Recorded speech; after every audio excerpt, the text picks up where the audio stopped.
प्राचीन काल की बात है।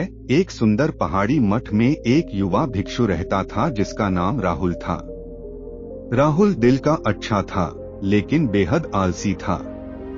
वह अक्सर अपने दैनिक कार्यों से बचता और एक बड़े बरगद के पेड़ की छाया में झपकी लेना पसंद करता। मठ के प्रधान भिक्षु, एक बुद्धिमान वृद्ध भिक्षु, ने राहुल की आलसी आदतों को देखा और उसे सबक सिखाने का निर्णय लिया। एक दिन प्रधान भिक्षु ने राहुल को बुलाया और कहा, राहुल, मेरे पास तुम्हारे लिए एक महत्वपूर्ण कार्य है।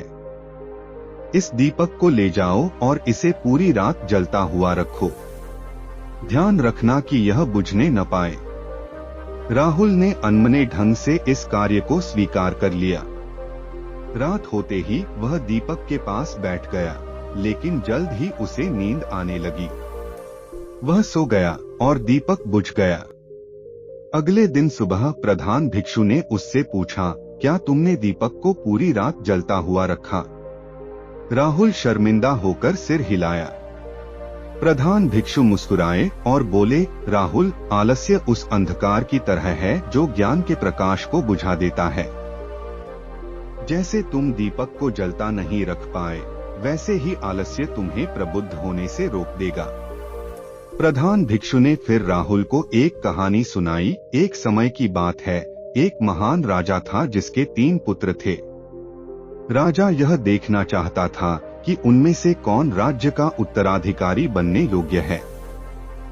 उसने प्रत्येक को एक भूखंड दिया और उसे खेती करने का निर्देश दिया। सबसे बड़ा पुत्र मेहनती था और अपनी जमीन पर कड़ी मेहनत करता था।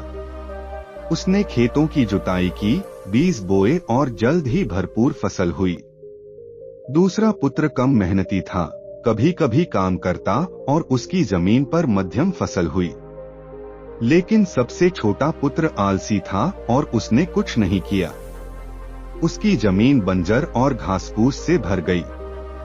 जब राजा ने परिणाम देखा तो उसने अपने पुत्रों को बुलाया और कहा, राज्य इन भूखंडों की तरह है।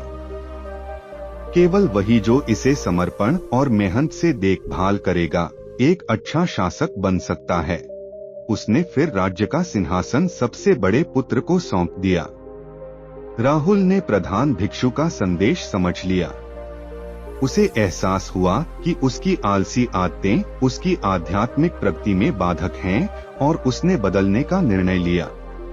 उस दिन से उसने अपने कर्तव्यों को ईमानदारी से निभाना शुरू किया और खुद को सुधारने के लिए कड़ी मेहनत करने लगा। समय के साथ राहुल मठ के सबसे सम्मानित भिक्षुओं में से एक बन गया, जो अपनी बुद्धिमत्ता और समर्पण के लिए जाना जाने लगा।